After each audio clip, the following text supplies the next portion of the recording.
What is going on, guys? Joe21 here, and welcome to another video in this Real Madrid series. So, I mean, if you watched the last video, what an absolute fabulous start to the season. First of all, I'm going to go into the tables just to show you how good of a start we've had.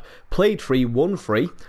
Goals forward 11, and we've only conceded 1. That gives us a goal difference of 10, which is absolutely smashing everybody else. And that puts us at the top of the table. We are in first now with 9 points, and then below us we've got Celta Vigo, Malaga, and we're also on 9 points, but they've played a game in hand.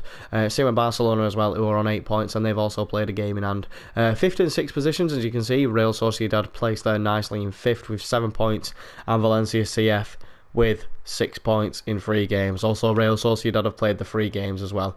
The teams who are actually doing so well, who I'm quite surprised at, are Atletico Madrid. They played 4 and only won 1, but drawn 3. They haven't lost yet, which isn't too bad, but they have actually gone ahead to draw 3. So maybe either the strikers aren't scoring enough or the defence isn't strong enough. The teams at the bottom, I'm not really surprised with UD Las Palmas. Real Betis, I'm not going to lie. I mean, I believe they could be at least mid-table. Usually Rayo Vallecano or Levante are usually down there. Maybe SD Eibar. But again, Getafe all the way down there at the bottom. Atletico Bilbao, probably where they should be. Same with Villarreal and Sevilla as well. I mean, I think Sevilla would look to go. Sevilla, either Atletico Bilbao or Villarreal probably should be, well, will make the positions in the top 6. I definitely believe. Unless they have a terrible season, then obviously they're probably just going to sack the manager, because managers get set left, right and centre these days. So, if you didn't see the last video, I actually went on to show you highlights in regards to the first 3 games of the season. So on the first game, we won Sporting Gijon 4-1 away. Brilliant result. And then we went to the home Santiago Bernabeu, if I pronounced that correctly, to Real Betis and beat them 4-0, and then we went away to play Espanyol and dick them 3-0. That ensured that we do get the 11 goals that we've got so far in the league this season. Now, in regards to transfers, let me have a look at this. It's easier if I just go on to sell players. The last 2 players that were signed on the transfer deadline day, I signed Jesus, 18-year-old, 72 overall, unbelievable talent. I mean, he's a fast player and he's very, very good. Obviously, when you bring him on at the end of the game, teams are shattered, and you put him on and he just runs them ragged. And then we've got Vitali, young 17-year-old, centre mid, 66 overall. So he's definitely a good signing for us, and we got on both on a very, very, very good cheap deal as well. So I'm not really going to complain about that. Now, what the players that we was looking to loan out, like we have loaned out most of them that we originally put on the loan list. As you can see, there is plenty loaned out there, more than enough there loaned out. Now, obviously, I decided not to loan out Odegaard. I probably should take him off there now, remove from loan list, simply because he's developing very well under me. As you can see, they're 16 years of age, 71 overall. You can't moan at that at all whatsoever. In regards to the play development, he's doing very, very, very well. So again, that's something that we can't really moan at. In regards to the squad report, let's have a look into this. So David De Gea hasn't gone up just yet, neither's Carvajal. So none of our main defenders have actually gone up in overall just yet. No one in our first team has actually gone up just yet, but as you can see there, Oliver Boscalgi, still 17, now 71 overall, ridiculously good player.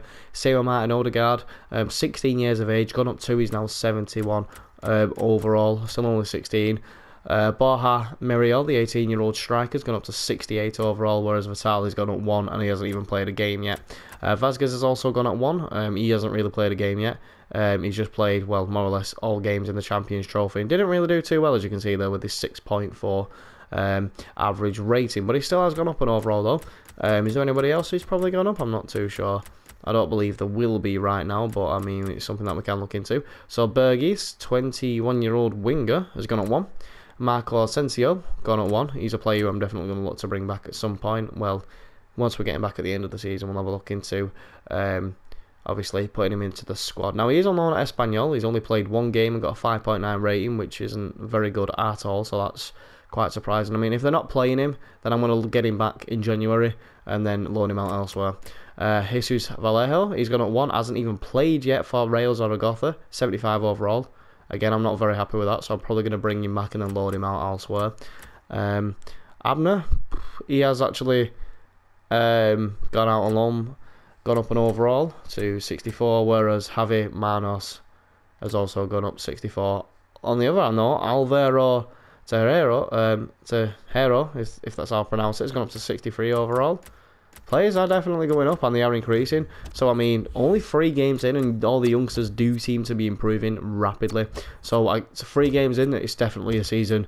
It's definitely a great start to the season. And it's definitely a season that I believe will continue to be great. So, the next 3 games then, which I will do obviously in the next video, we have Granada, Bilbao, and also Malaga. And then we go on to play Seville and Atletico Madrid. So I feel as though we will beat these 3 teams, being Malaga, Granada, and Atletico Bilbao. So what we're going to do is then, we're going to go on to play Granada, guys. So if you do want to watch those highlights of the next games, don't hesitate to hit that subscribe button, and I shall see you all soon for more videos. Peace out, guys. Bye-bye.